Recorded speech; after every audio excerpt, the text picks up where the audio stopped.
Hey y'all, it's Melissa from The Little Ford That Could, and welcome to my channel. Welcome back if you've been here before, and welcome if this is your first time.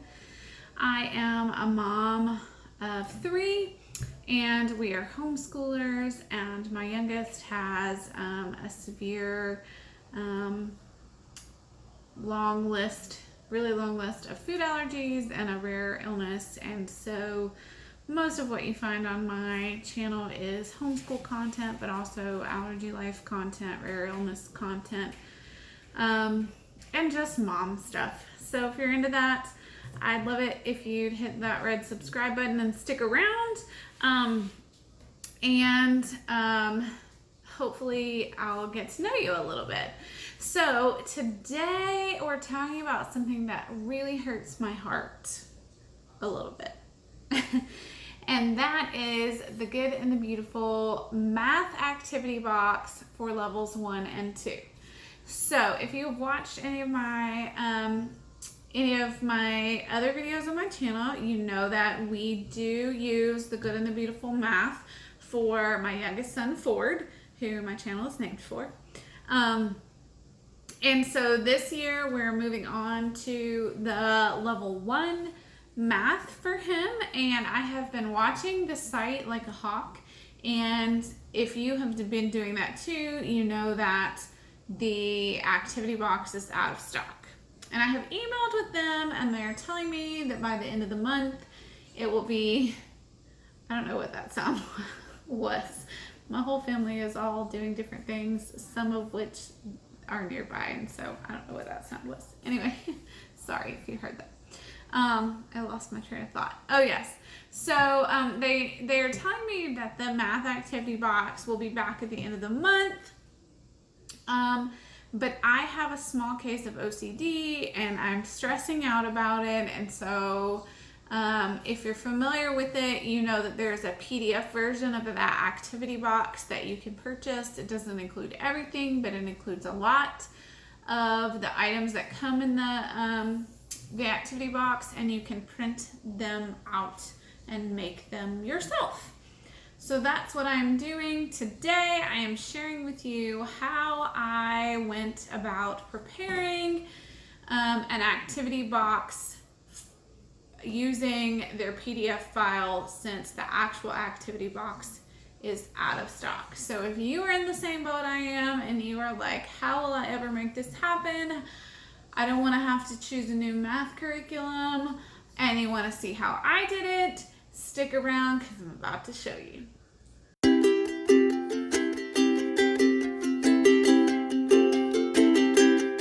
Okay, so if you're panicking about the activity box for 1 and 2 for the Good and Beautiful math, don't panic any longer. So there are a few things that you can't print yourself. I have found those items, similar items, to order other places, and so I will put a link in the description box below to help you find those items and see where I ordered them from. So it's not that many things, to be honest.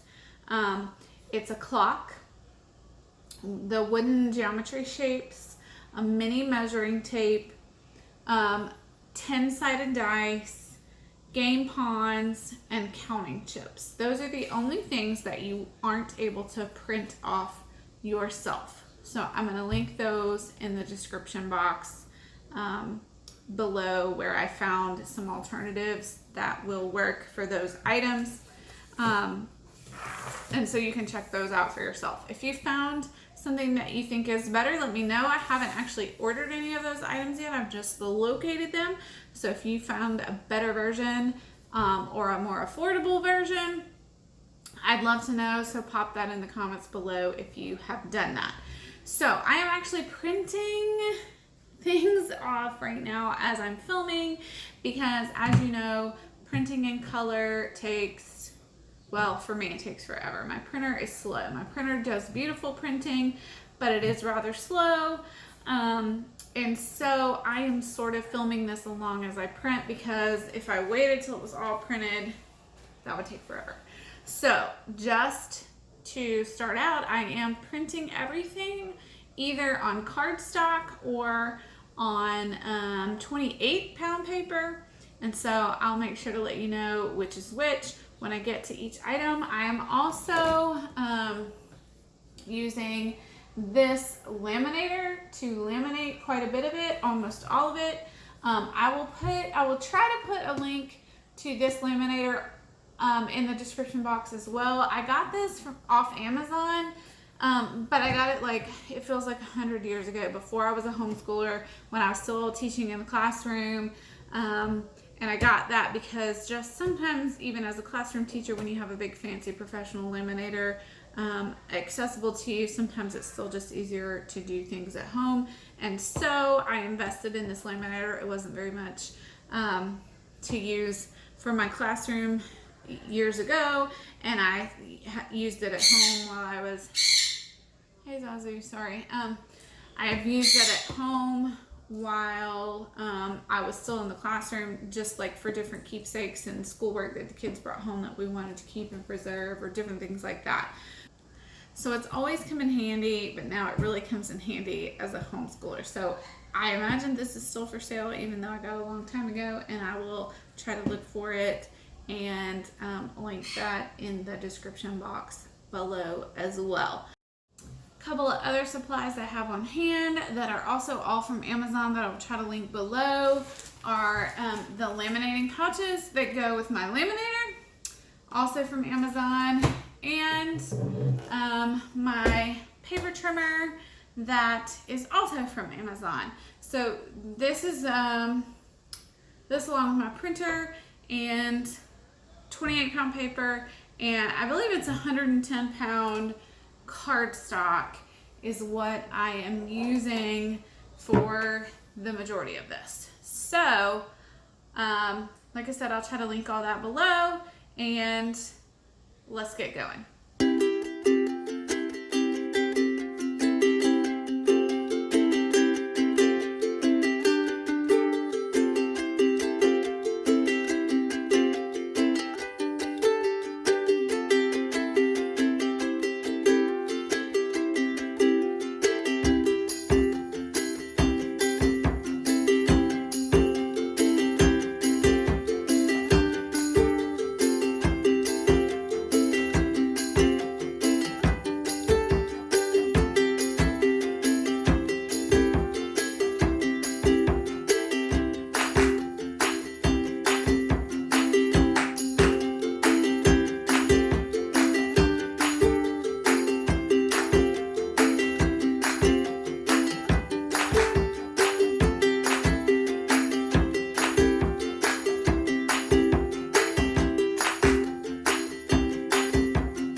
Game mats, I think they call them.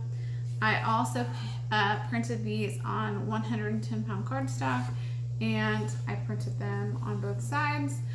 These don't require any cutting or trimming because they're 8.5 by 11. So I'm going to go ahead and laminate those too. And I'm realizing that this video could get really long, so I'm just going to go ahead and print and prepare everything that you've seen a little bit of how I'm doing it and what I'm doing, and I'll explain everything when I've got it all done. So I'm going to turn on my tunes because if you've watched any of my channel at all, you know I'm a musician and I can't really function if there's not music playing. Generally it's show tunes. So I'm going to turn on my music and I'm going to get it all done, and then I'm going to show you what I did. Hey guys, okay, so it's actually day 2. It took me a while to get all this done, I'll be honest, but I did it. And so currently I've got it all, he's here, got it all in here. I don't know that this will be its permanent home because I can't get it closed, and that bugs my OCD. And I still have to order those things that we talked about earlier, the clock and the wooden geometric shapes and a few other things that you can't print out from the PDF. But let me quickly show you everything. So I put a bunch of stuff in Ziplocs. Zazu. I have 10-gram pieces. I have the fraction pieces, and if I could show you some of these. So they are on cardstock, printed on cardstock, and they are laminated. So they're pretty sturdy. So I think they'll be fine. These are the bricks. There's hundreds and tens, and then you can see some loose ones. There are marbles. The round things were the hardest to cut out. Like, that bugs me, but it is what it is. The seashells, I don't know if you can see those. These are for the place value chart. I did not print out a place value chart because I have one. The exact same one comes with the kindergarten math box. So if you already had the kindergarten math box, you can just pull your place value chart from that and print out some new tens and hundreds, and you'll be good. You'll be fine to go. These are, I don't know if you can see those, but they're eggs. And then there are cards. So these are the game cards. It's Wipeout and math symbols, and I just popped a rubber band on those. These are kind of the same number cards, popped a rubber band on those. These are the domino cards, again rubber banded those. These are 10-gram cards. I did print these front and back, and then I laminated them.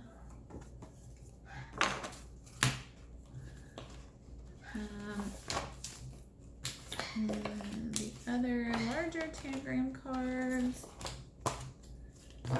So there's a huge stack of those.